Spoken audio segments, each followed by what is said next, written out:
Welcome to Non-Obvious with Hugh Hansen. Okay, so we're starting our second edition podcast with Stan McCoy, who's with the MPA. Why don't you actually? So it's Motion Picture Association of America, right? It is, yeah. But it has like MPAA is like the U.S. version, and your MPA with the EMEA, which is Europe, Middle East, Asia, Middle East and Africa. Yep. Africa. Mhm. And to what extent are you controlled? Is there somebody over everybody? Yep. The MPAA, the Motion Picture Association of America, is the parent, and it has two international subsidiaries, one for Europe, Middle East, and Africa. I run that subsidiary. There's another one for Asia Pacific. Mike Ellis runs that one. And the overall organization is run by Charlie Rivkin, who's the former U.S. Ambassador to France and Assistant Secretary of State. And who's the head of MPAA? Charlie, yeah, he's the big boss. And you used to have a big political from the Johnson administration, right, as the head? Yeah, it was for a long time Jack Valenti. Yeah. Interesting. When he was a little full of himself, wasn't he? Well, he was a great man. I mean, he was sort of present at the creation of a lot of the Johnson administration initiatives, and left after a while to take over the MPAA at a time when they needed a lot of guidance in Washington. Yeah, well, and he always went around in a Rolls Royce or something other thing. Do you know any of this stuff? I don't know so much about that stuff. I've read his book, and I know that he was a big presence at all the European film festivals, Cannes, Venice. Yeah, those were the days. Well, he was an example of what I thought is, how do you lobby Europe?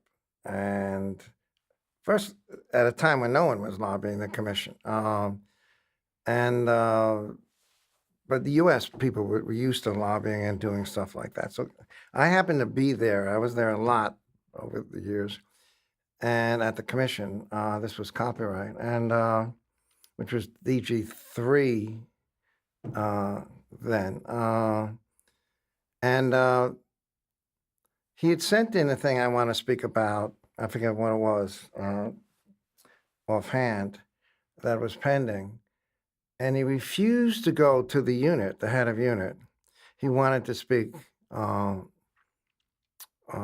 the head of DG3,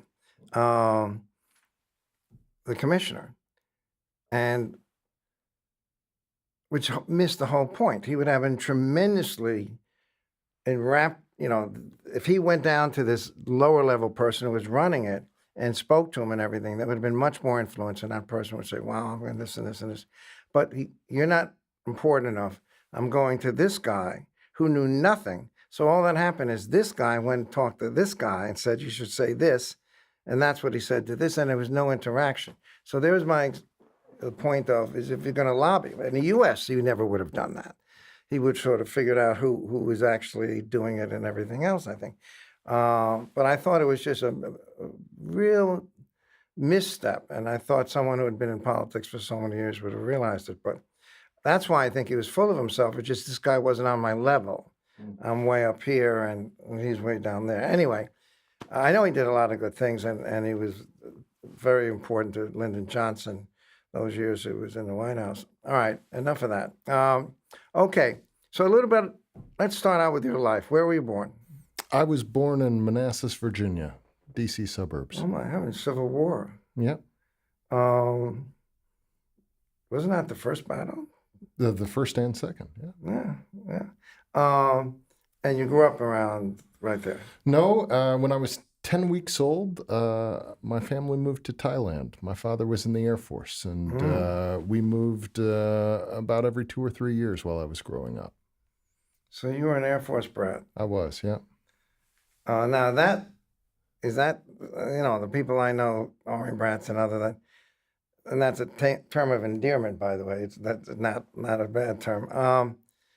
Actually, they thought, oh, I had to learn again, and I had to meet people, and I became more self-sufficient, and or was that the way it worked? Or were you saying, my God, why are we moving so often? Yeah, no, at the time, I think it was more, my God, why are we moving so often? I mean, Yeah. as the older I got, the more I resisted every move along the way because, you know, you're getting uprooted from things you've become accustomed to, friends and schools and so on.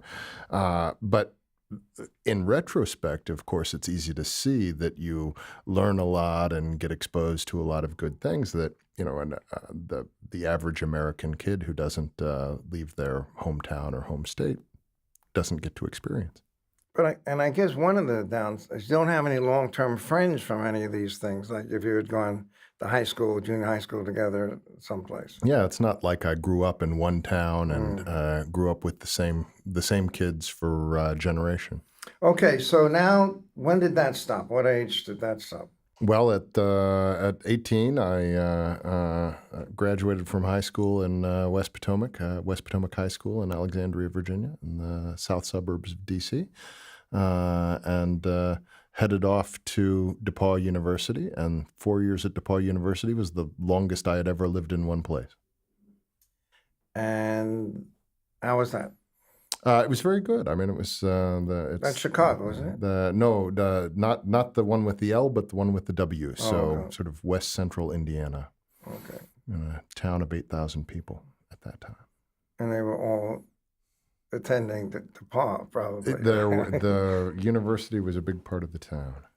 And how was that experience? Yeah, it was a nice place to go to school. Very, very insular, very far from the world. But I got out for a semester, did a semester abroad in Germany. Where in Germany? We have a German person right here observing. I was talking with her earlier. In German? Partially in German, but most of the classes were in English. I wasn't speaking in German. My German has become sort of passive now, so it's not really what it used to be. Yeah. I was in Freiburg in the Black Forest, Okay. sort of southwest. And what were you studying? I was studying political science. In Germany for that semester abroad? Yeah, Okay. mostly just political science and German language.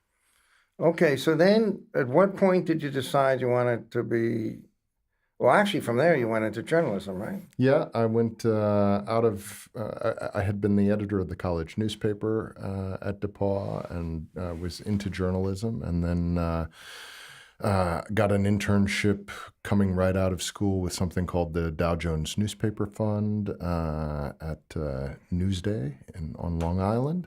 And then from there, I went to an internship at the Milwaukee Journal, and I stuck around at the Milwaukee Journal for about a year and a half. And how was that? It was very good. I mean, it was a great experience, sort of as a beat reporter covering the police beat 3 days a week. And then the other 2 days a week, I would be a stringer going out, and I would literally show up at the city editor's desk and ask him what he had for me and go cover whatever he needed covered that day.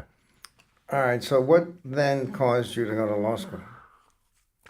Well, one month I had a story on the front page that everybody really liked, and I thought, well, this is my moment to go into the city editor and ask for a permanent job. I said, I'm on this 3-day-a-week part-time thing, stringer 2 days. I'd really like to have a full-time job. So I went into the city editor, and I said, Don, I had this award-winning story, front page, would really like to have a full-time job. Can you help me out? And Don Walker, the city editor, was kind of grizzled old city editor out of Central Casting, looked at me across the table and said, kid, I love your work. You could be Edward R. fucking Murrow. I couldn't give you a job. Well, let me just observe that maybe language is something we should be watching. Oh, okay. Okay. Well, you can bleep that if you want. No, we won't. Okay. If they'll exclude you from YouTube for that. So how did that lead to law school? Well, it made me think that maybe journalism was going to be a career with somewhat limited options, and I should think about other options. So I went back and went back and polished my law school applications. Got into the University of Virginia and decided to go there.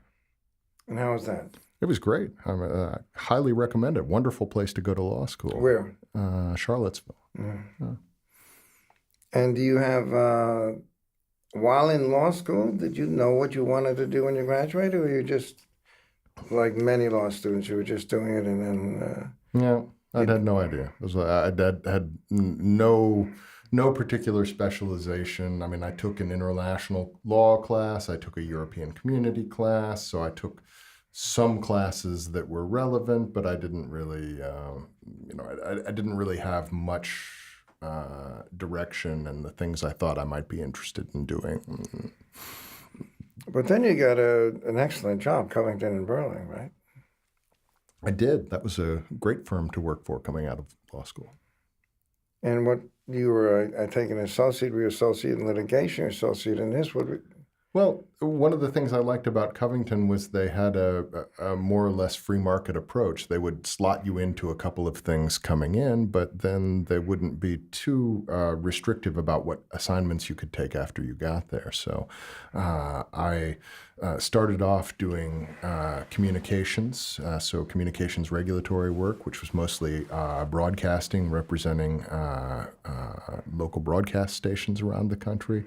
And the other half of it was insurance litigation.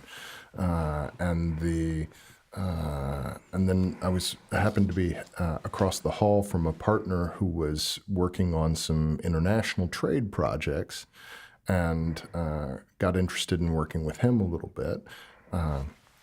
And over the course of my first year there, started doing that kind of work as well. That led them to assign me to Brussels for a few months, which led them to send me to Brussels for 2 years. And I was off to the races on international IP. And you met your future wife? I had actually met her in law school. Oh. Yeah, she was a visiting scholar at the University of Virginia while I was there. And it's a coincidence because Bob Lighthouse, who is now the USTR, also went to Covington out of law school. I don't know. So you loved Brussels, from what I understand, right? Yeah, still do. I live there now. It's a wonderful city to live in. Are you're working in there? You're also living in the city or a suburb? Yeah, I live in the city. Mm-hmm. It's a very livable city. I mean, it's certainly not New York or even Washington in terms of the scale of things, and it doesn't have the kind of culture you'd find in Paris or Berlin. But for a city of its size, it's incredibly livable. We're right in the city. I can take my kids to work on the bicycle and get to the office all in less than an hour. Now, my experience with Brussels, of course, I didn't live there, but it's almost a separate community. The communitaire EU people are almost a city within a city. Yeah. You found that? Yeah. Well, that can make it actually fantastic. Or I also sense that the Brussels-tarians or whatever people born and raised there sort of resented that a little bit. Yeah, we have the good fortune to be a little more connected to the community because our kids go to the local schools. So, so that gives us a little more of a plug into the local neighborhood, which living in the city in Brussels is very diverse and very interesting. A lot of people's jobs depend in one way or another on the EU and the European institutions that are there. So, I don't think you could oversimplify, but I think the true Belgians whose life would be in Belgium, regardless of the EU institutions, are sort of living their own life apart from it. Right. If I'm in the U.S. and I'm, how old were you when you went to Brussels? When I went to Brussels for the first time, I was out of law school, so late 20s. Yeah. Okay. So would you advise someone in the U.S. law student or a graduate that spends some time in Brussels, look for And how hard would it be to do that? I'm not sure I would, just because it's tough for an American. When I sort of stumbled into the opportunity to go to the Brussels office of Covington, it was to service some American clients who needed work done on trade and international IP. But there's not a great deal of work for Americans in Brussels, particularly if you're dealing with government affairs type of issues. Unsurprisingly, even American firms that want to hire someone to do that sort of thing often want to hire a European. Okay. So you're now in Brussels. You went back to Covington. Yeah, I went back briefly from my first stint in Brussels to Covington and Washington. But in the intervening time, I had decided that international trade was something I was really interested in and wanted to do more of. And since it's mostly a government-to-government exercise, I decided to try to find a job in the U.S. government. All right. So international trade, but not IP at that point, or was it IP and international trade? I wasn't necessarily focused on IP at that point. More trade than IP. But I had had some exposure to IP while I was working in Brussels. All right. So how did you end up in USTR? The connection at the time was through some Covington alumni who had spent time at USTR and gave me some introductions and made it through the job interviews and landed a job as an assistant general counsel. So as a staff attorney in USTR. All right. So then you went to Deputy Assistant U.S. Trade Representative and Chief Negotiator, if memory serves me, and Chief Negotiator for Intellectual Property Enforcement. And what was that all about?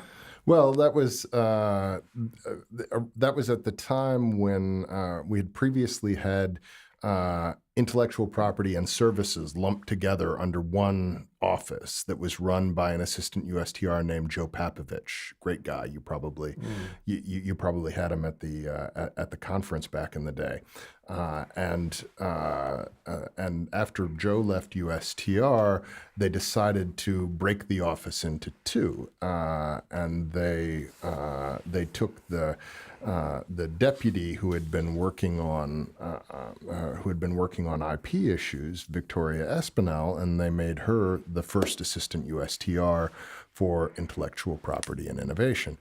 And I had been Victoria's lawyer in the general counsel's office, and she brought me up to be her deputy in the newly created IP office. And yeah, I imagine you still see each other or correspond? Quite often, yeah. She's a good friend. Yeah. And then you're the Assistant U.S. Trade Representative for Intellectual Property, IC, and Innovation. Mm-hmm.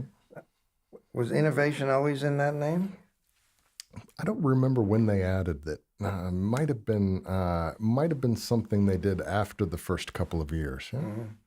Mm-hmm. And that's where I met you, right? When you were doing that. Yeah, I think when I was the deputy was the first time I came to the conference. Yeah.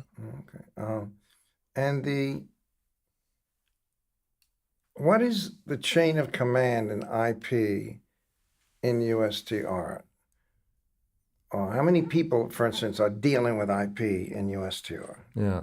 Well, it's because IP is a very legal subject. You have some lawyers in the general counsel's office who are focused on it, and then you have a team of negotiators in the IP policy office who are working on it.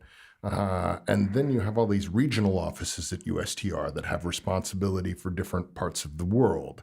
And they won't be the subject matter experts in IP, but they will be the experts in this or that region. So in principle, on any issue that you have, say if the issue is IP in China, then you'll have the China office, the IP office, and the general counsel's office all involved in that issue. And how many people, if any, do IP only IP? Do only IP? in the USTR? Well, that would be principally the people who work in the functional office for IP. So that'll be, I think they're at about a strength of about 7 people working in that office now, and then there will normally be, give or take, 2 lawyers assigned to work more or less full time on IP. All right, so where did you fit into these descriptions? You said that lawyers, there's policy, there's this.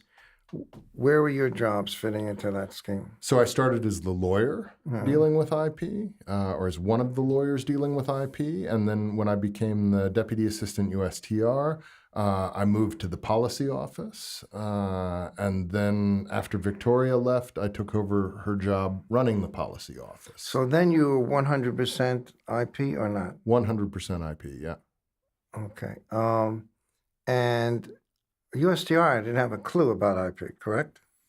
A long, long time ago, they didn't have a clue about IP. Hopefully, when I worked there, they had a little bit of a clue about IP. No, but that means you were the boss, really. Yeah. They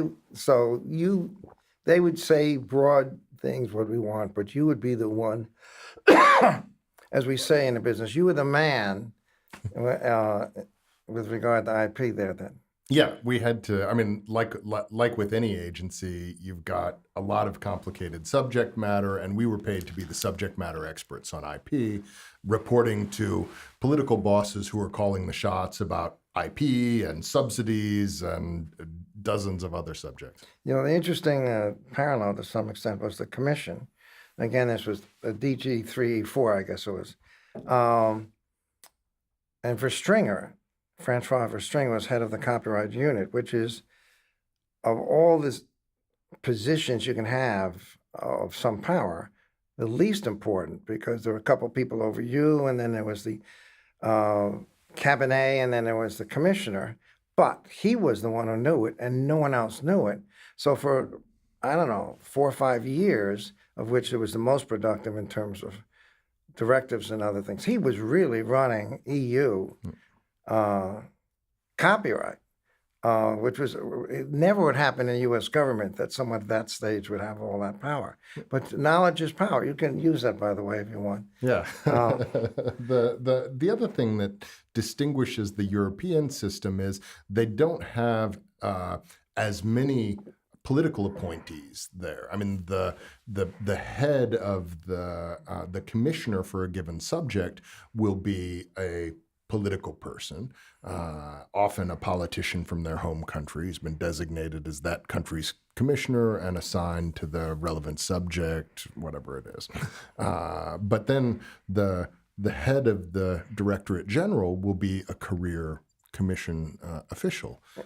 Well, my experience was that the commission's civil service was excellent. Really good people, and I have to take all these tests to get in and everything. And I was actually very impressed with them, and well, I think they generally did a good job. Yeah, I always had the same impression being across the table from them in various negotiations. You got a very high quality of public official there. All right, so you go after USTR is a cabinet official, correct? Yes. What does that mean? Does that mean he de facto reports to somebody in the White House, a staffer in the White House, chief of staff, something? He doesn't. How much actually does he? I imagine very little. See the president. Yeah, and it works differently in different administrations. In principle, all of those cabinet secretaries are reporting to the president. In practice, they're reporting to the people immediately around the president who are controlling the levers of policy. And how much direct interaction they have with the president varies from one administration to another. All right. So you've determined this is what we should do in IP. You say that to the USTR, who agrees. Does someone then have to convince staffers in the White House, or are you pretty much free to go until someone stops you? That's usually the call of the USTR. It's down to their relationship with the White House and their sense of their own authority, whether they think they've already been authorized to do whatever it is that they want to do, or whether this is something new that they need to go and get cleared with the White House.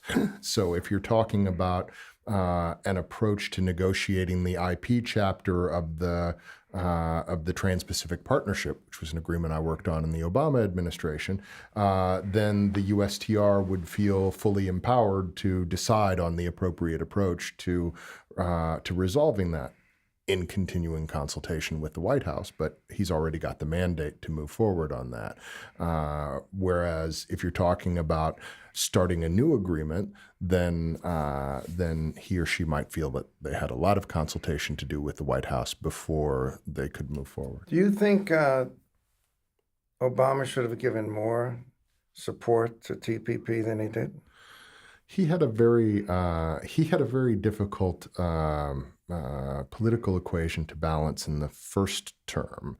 I think if you could fault him, he should have found a way to take up the cudgels on trade a little bit in the first term to lay more groundwork for TPP, so that things weren't so compressed in the second term, because it became a timing game in the second term, and they ran out of time to get it done.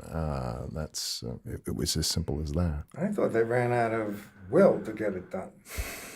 Well, it's a complicated story. I think the political will was there in the administration to get it done, but there was a very strong desire to do it right, and doing it right meant getting good outcomes on a wide range of issues. And you had the complication that some of the trading partners on the other side of the table had one eye on the clock as well. And they thought their leverage was increasing as time was running out for the Obama administration. So everybody was playing a game a bit in terms of how much leverage they thought they had at any given moment and how this deal would come together. And the tragedy of the whole thing is that in the end, a good deal did come together, but it came together at such a late stage that it was probably politically doomed no matter what the outcome of the election. Although you can speculate about whether Hillary Clinton would have changed her tune on TPP if she had been elected. She certainly was not in support of it during the campaign. Which is strange. I mean, she really historically was in favor of IP, probably in favor of TPP, who were its predecessors. And I think she just ran scared, and it just there was too much of the base that was going to be thinking it was going to hurt the Iowa and all these other places if we have this. Yeah, and long before he was the nominee, Trump, you could say that Trump was driving the trade politics of that campaign. He was making trade a dirty word in that campaign, and all of the candidates were shaping their positions around that. All right, so that we're going to actually, there's a whole bunch of stuff to still to do. But I have to say, are you now disappointed that you voted for Trump?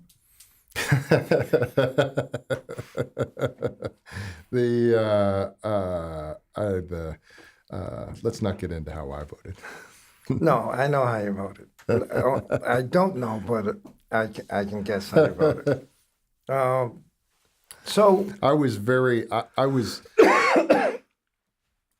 proud in my career to serve in both Democratic and Republican administrations, and I respected the political officials of both of those administrations very much. Okay. Yeah,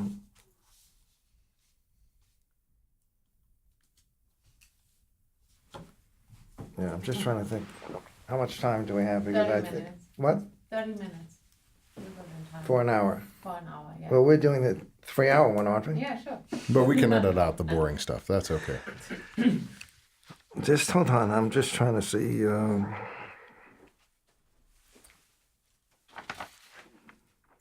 Actually, the stuff you were just doing, I think it's very important. Nobody knows this stuff. So it's very good that you went through it, I think.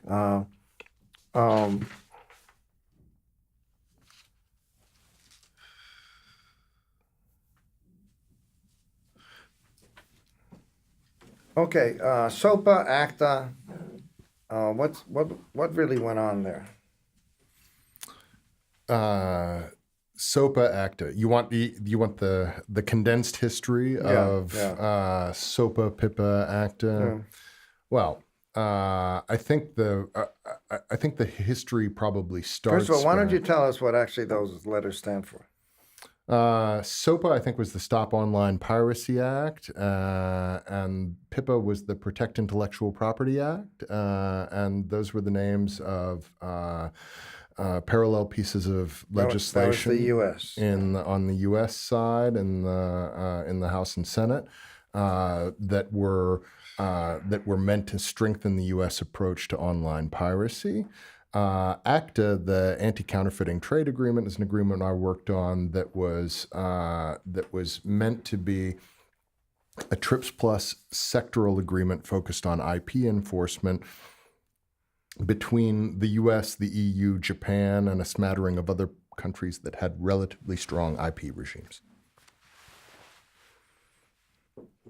And so I think the condensed history of SOPA PIPA probably starts with some legislation that happened before that, creating the Office of the IP Coordinator in the Bush administration, and then who was the IP coordinator? Well, in the Bush administration, it was Chris Israel, and then in the Obama administration, it was Victoria Espinel, my good friend, and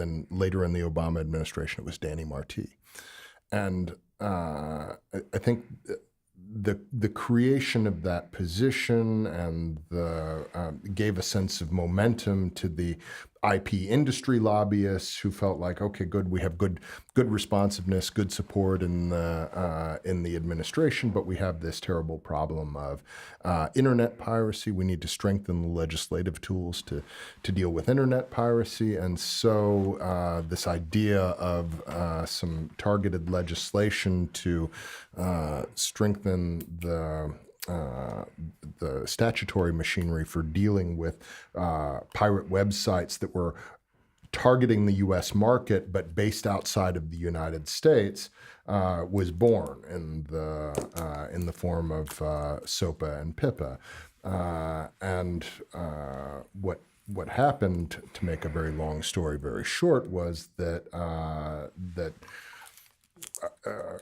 around that time, and in parallel with the negotiation of ACTA, which was meant to sort of raise the bar on international IP enforcement standards beyond the minimum standards of the TRIPS agreement, you had the awakening of some of the tech sector interests in the United States who felt maybe the pendulum had swung too far in favor of protecting copyright.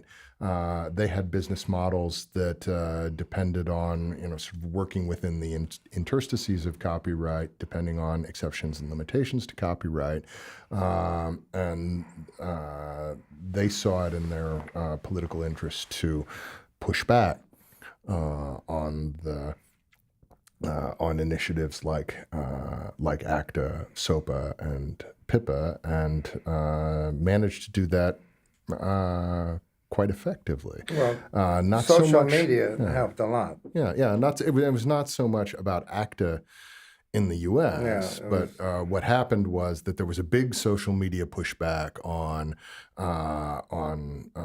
SOPA and PIPA in the U.S. It was maybe the first time we really saw a social media campaign around a specific piece of U.S. legislation. or at least the first time that I experienced that. I was working in the administration at the time that was happening, and I know there was a lot of there was a lot of consultation inside the Obama administration to kind of figure out how to deal with this pushback, try to understand how the administration could have a balanced position on this. Was his first term or second term, Obama? Well, that's a good Maybe that's a first good time. question. Yeah, I'd have to I would have to Okay. go back and Okay. I would have to go back and check that. Sorry, I can't. Well, I thought actually it was going to be passed until social media acted up, and then everyone got scared. It was on a pretty good trajectory towards passage, and then there was this big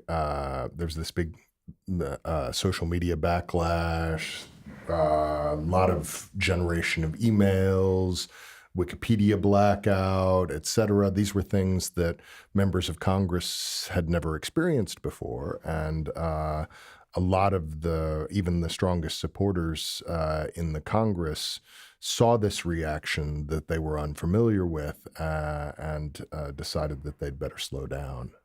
Is that going to social media, which is almost always anti-IP because it's generated by people who are anti-IP. The pro-IP people don't seem to have the PR, social media interest or skills or whatever to fight back on a lot of this. Would you agree with that? I think that's still developing. I mean, we're all living in a new age of social media and its influence on the legislative process.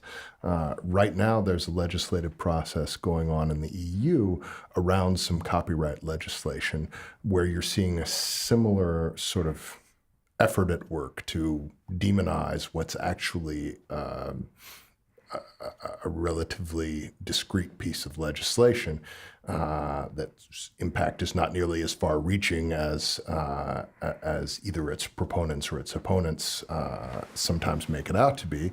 But I think there, at least my perception is, while you're seeing a lot of very strident pushback, you're also seeing the advocates of IP do their part to say, hey, this is actually about European jobs and European prosperity, and we need a balanced outcome, not just a sort of attack on the IP system. All right. In terms of the U.S., you have the U.S. Trade Representative. We know was very much and did an excellent job around the world on TPP, which of course was dramatically in favor of us, and a lot of countries had to. I don't want to say bite your tongue, but they accepted grudgingly, and so it was a policy victory, I think, for the U.S. And of course, other people got stuff as well. Are we in a situation where nothing, a stalemate, where Congress is stalemated because there's enough tech people on this, everything else on one side, and IP on the other? Forget about the WTO as a real serious player now. Maybe WIPO, World Intellectual Property Organization, is not going to be able to do anything other than mini treaties in certain areas. Is it basically stalemate and social media then kicking in that it's going to be very difficult to get major legislation or treaties that support IP in the future? Yeah, I think it's certainly a very complicated situation. It's certainly very difficult to do major IP-only treaties for exactly the reasons you said. I don't think the environment is right. WIPO, and I don't think the case has been made that there's a burning need to do a major new IP treaty. If the circumstances change and the burning need for one emerges, maybe things will be different. But there is there does come a point in time where you say, okay, we've laid out the metes and bounds of the garden. Now we need to till the garden and do our jobs. And I think both on IP and on trade, you can make a case that we have a pretty good infrastructure of WIPO agreements and WTO agreements, and we would really benefit from a period of time of just making them work properly and tending the garden that's out there. On the trade side, I think very much the situation we were in throughout the time I was working in at USTR was a feeling that the standards of the WTO agreements in a variety of areas, including IP, were not really high standards, that the US would benefit from having higher standards. So we were pursuing, I think, more or less across both administrations, what Bob Zoellick called the path of competitive liberalization. Who's Bob Zoellick? Bob Zoellick was the USTR in the Bush administration, the first USTR in the Bush administration, and he articulated this doctrine of competitive liberalization, where we were going to try to go out and do trade agreements with those who wanted to do high standard trade agreements, and demonstrate the positive contribution they made, and then work with other trading partners to come up to similarly high standards. And I think that that worked well up to a point. I agree with your assessment of TPP that it was a good agreement on IP and in a variety of other areas, and it would have been a good continuation of the path of competitive liberalization, but it didn't come to be, and the reasons for that have very little to do with the IP dynamics that you were pointing to around WIPO.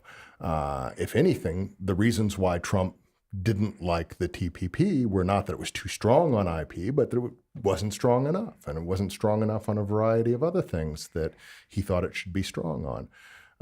So I think the story about the obstacles to trade agreements is maybe very different from the story about the obstacles to IP agreements. All right, so if I want to affect change one way or the other in IP now, start with the U.S.,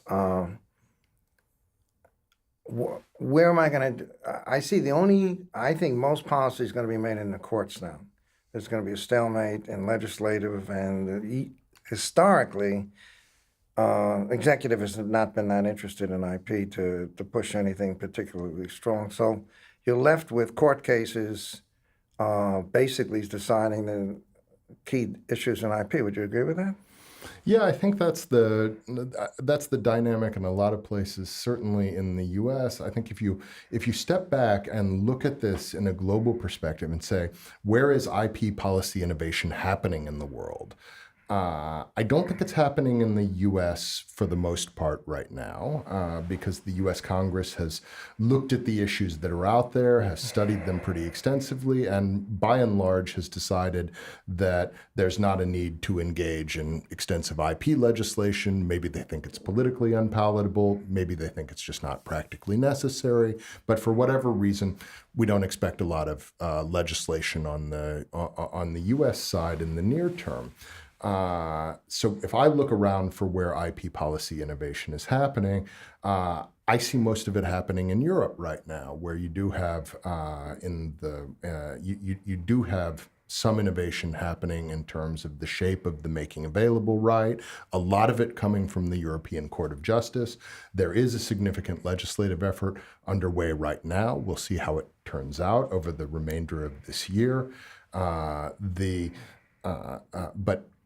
when you look at what's happening that's new, issues like injunctive relief and the enhancement of injunctive relief against pirate websites, basically an issue very similar to the issue that SOPA and PIPA was trying to address first in the United States.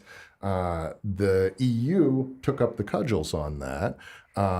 They now have the world's best system of injunctive relief against foreign pirate websites. And that came from case law. And that came heavily from case law based on Article 8.3 of the directive, and that is now the model that the rest of the world is looking to. So, when I worked at USTR, it was a period when we assumed that U.S. law was the model, and we were trying to export that around the world. I think more and more IP policy innovation is coming from Europe.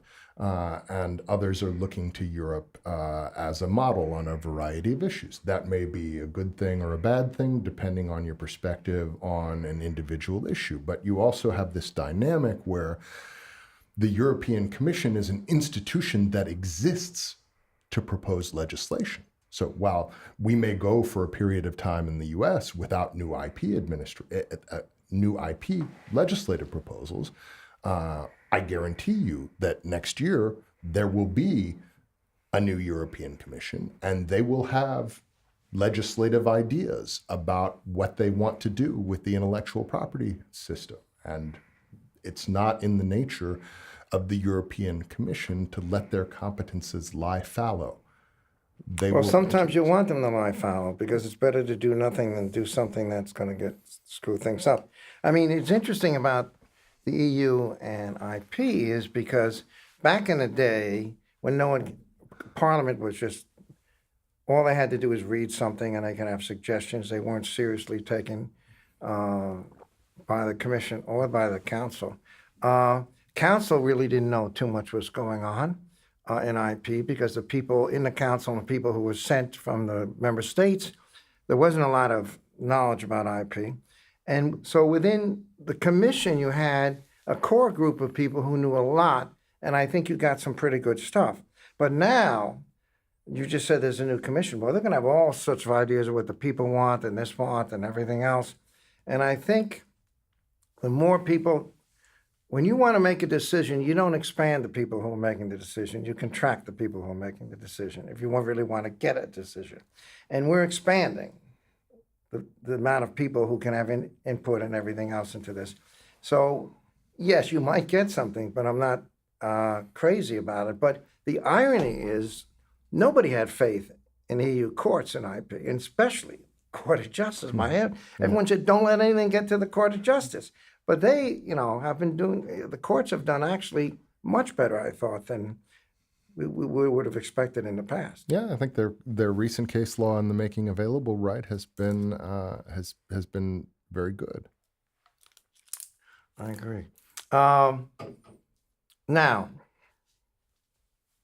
you picked one thing, and we're going to get in the second hour or the third hour to more into Europe, but one thing USTR, while you're there, you can be the most happy, proud about, or something else. Is there such a thing? What one thing am I proud about at USTR?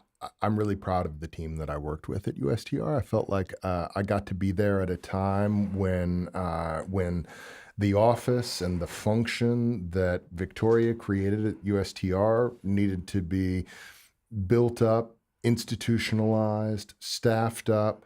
And over the course of the time that I was there leading the IP office at USTR, I got to work with an exceptional team of people who I think set a very high standard for USTR as an IP leadership agency.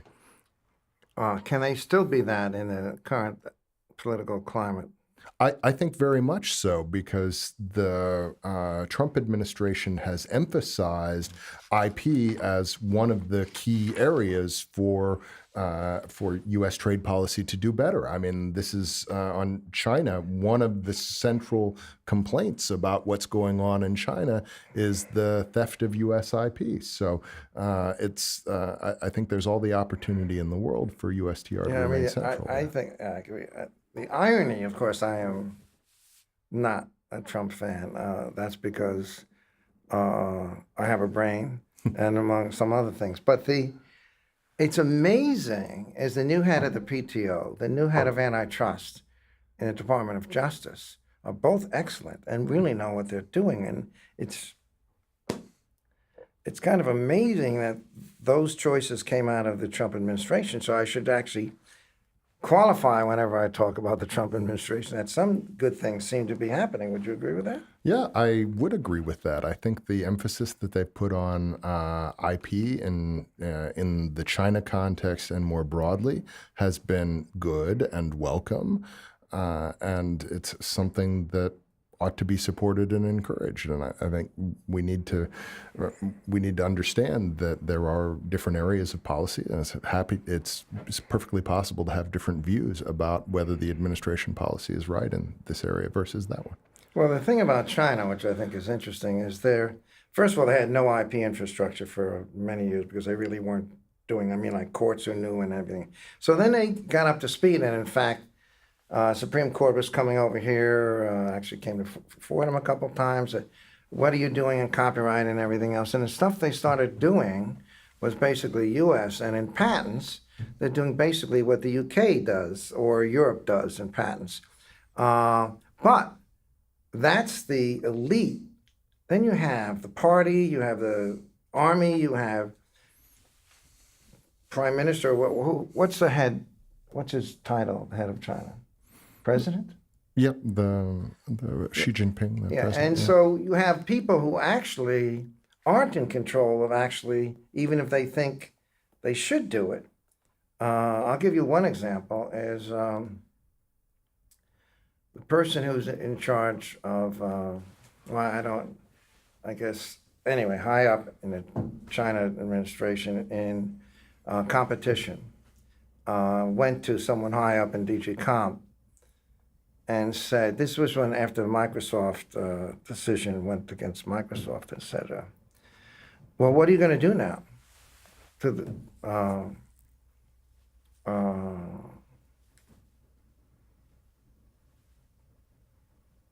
what is going to happen as a result of your Microsoft decision? This person expected the U.S. then to go after a couple EU companies.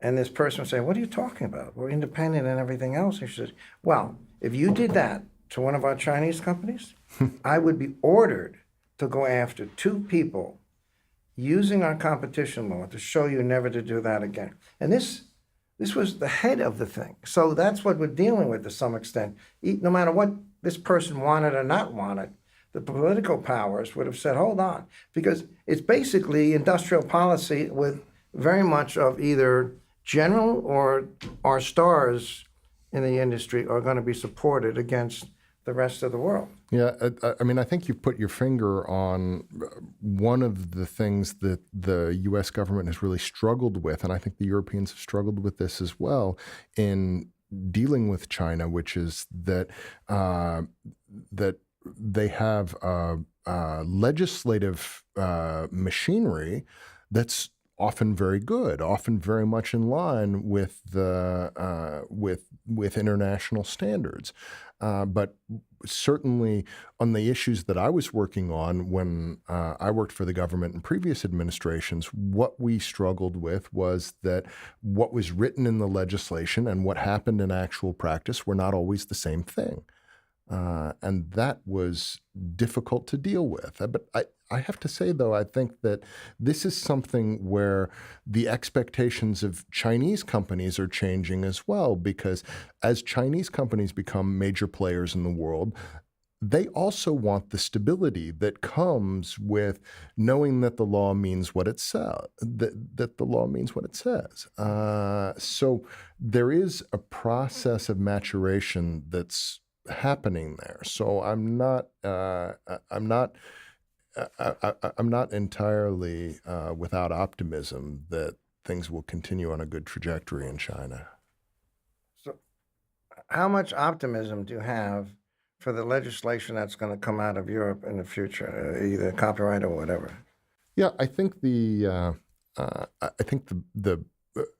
I think what I'm always at pains to explain to my American colleagues about Europe is that no matter whether we think it's a good idea to have IP legislation or not have IP legislation, the machinery that produces this legislation in Europe is going to keep on churning out new legislation, refinements to the system, and it's a question of channeling that into the directions where it can actually be helpful. And I think that's what was what a lot of the people involved with the legislative process were trying to do with the digital single market initiative. Say, look, we really appreciate the single market. It's the support for both international and European companies to do business in Europe.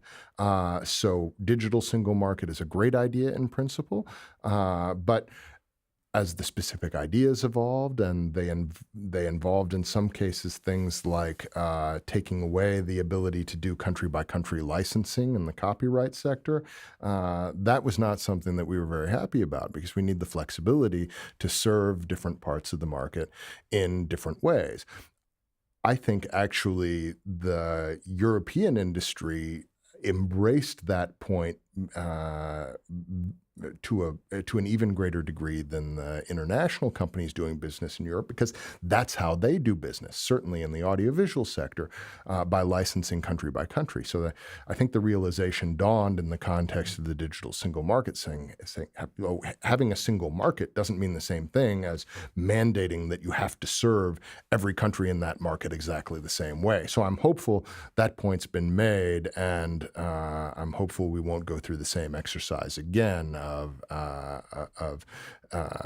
having to educate the European legislator about the need for territorial licensing. It's possible we will, though, because there will be reviews of the geo-blocking regulation. There will ultimately be a review of the new SATCAB regulation they're working on right now. So I think that issue of contractual freedom to license within the context of a broader European single market will be a continuing item for discussion.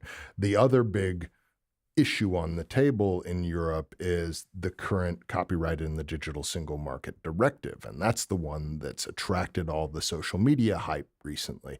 And there, we won't know until next month in September whether something comes out of the European Parliament and what it will be on that particular directive. And this is the one where I commented earlier that I think both the opponents and the supporters were pumping it up like it would be a bigger thing than it is. I have to say we're a supporter of the committee report that was voted down by the European Parliament plenary on the 5th of July. The issues are not really issues that are focused on the motion picture industry or the audiovisual sector, but they were and are issues that are important to authors and producers, particularly of music and books, and they were by and large good and sensible refinements to the IP system that are being made out to be the outlawing of memes and things like that. And I don't think it's really helpful to the political discourse when things are misrepresented in that way. And let me ask you a question about culture and motion pictures and art and literature and stuff in Europe. I get the sense that most of the intense interest is regional or smaller, that we're worried about our artists, not our authors, our motion pictures, not being able to compete in a global market, which is basically American, which of course means it's bad. And we are actually looking for some space to be able to do that, and we can, because all we're nearly doing is here. We don't want to go. We're not selling Polish things over here. We're not selling this. What really goes around in the old days was Britpop and American stuff and the movies, and that there isn't a core European-based view that really is concerned with the larger exploitation of works than smaller exploitations of works like the U.S. is. Now, so they're sort of okay with these rules of a single market because they have their own little market, and it doesn't matter because no one's going to come in from somewhere else and uh, be able to see this without paying the price. It's only going to be that small market.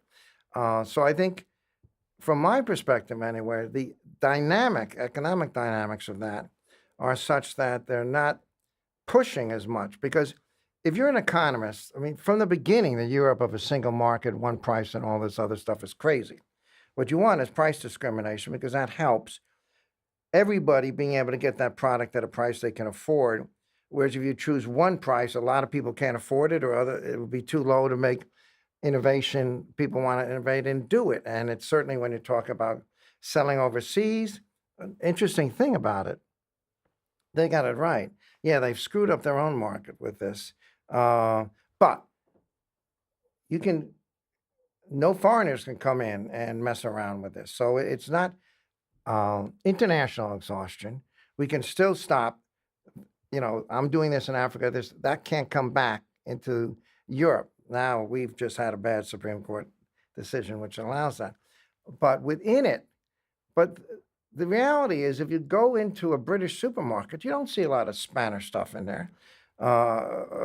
Polish Dwayne Reed, you don't see a lot of, you don't have a lot of cross-selling in this single market. So you have this theory, but the reality is actually you still have protected markets for whatever reason, taste or something else, of which there's not going to be a problem. So it's kind of a weird situation. Yeah, it's absolutely true. I think the right way to market a film is different whether you're talking about Barcelona, Bologna, Berlin, Bremerhaven, Bratislava, right across Europe, because those are different audiences with different tastes. Linguistically, even something as simple as subtitling. It's the same film, but if you're showing it in German, the German audience, by and large, wants a subtitled film. Whereas right next door in the Netherlands, the audience, by and large, wants an original language film. A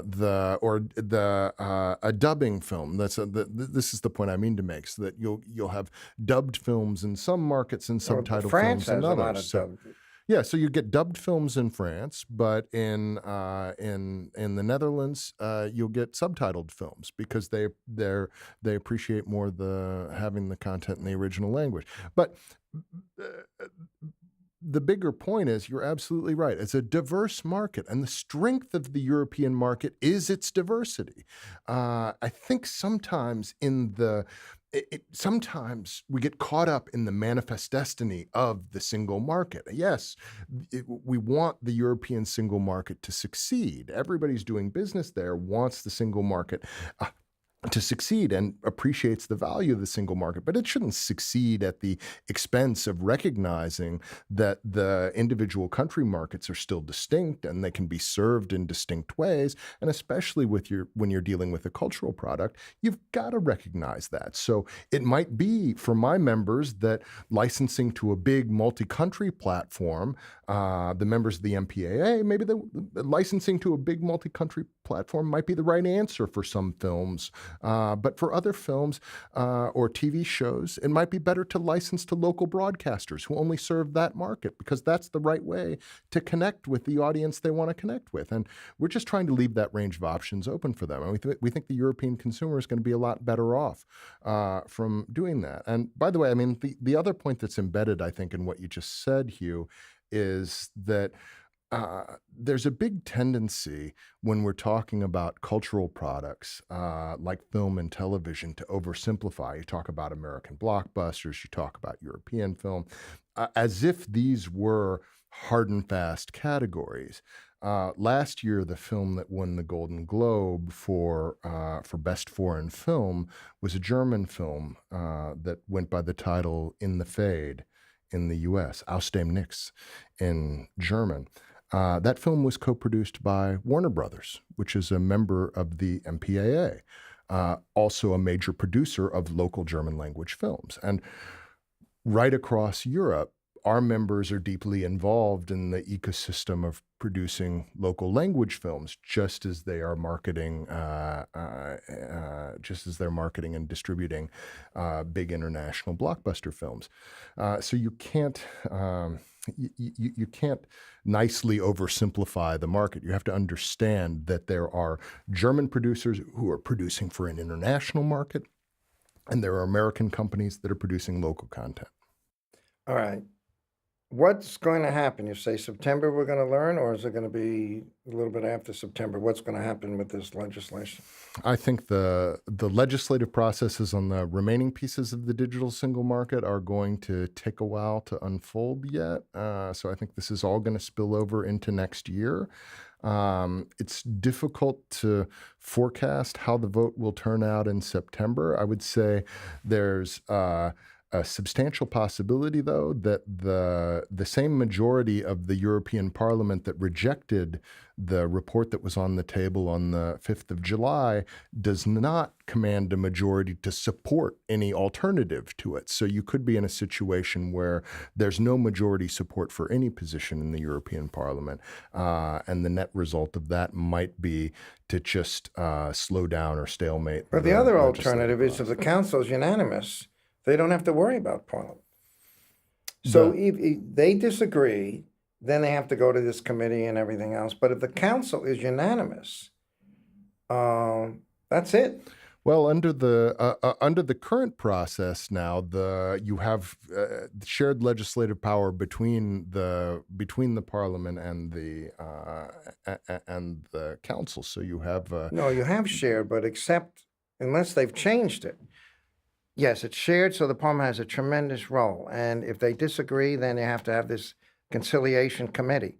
But if the council is unanimous in its view that disagrees with Parliament, at least this was the law, I don't know, shortly before, that's the law. But the chance of the council being unanimous is probably very small in any of this. Yeah, probably it's probably an academic point. The council won't be unanimous, but what we experienced in ACTA was that was one of the early IP decisions that came up. This is the anti-counterfeiting trade agreement. Right. Remember that that agreement that I worked on during the Obama administration, and that was after the SOPA PIPA debacle in the U.S. That was the first IP file to come in front of the European Parliament, and they had this newly strengthened power at that time to reject trade agreements, and they were eager to flex their muscles. And in the wake of SOPA PIPA, there was a lot of momentum to reject it,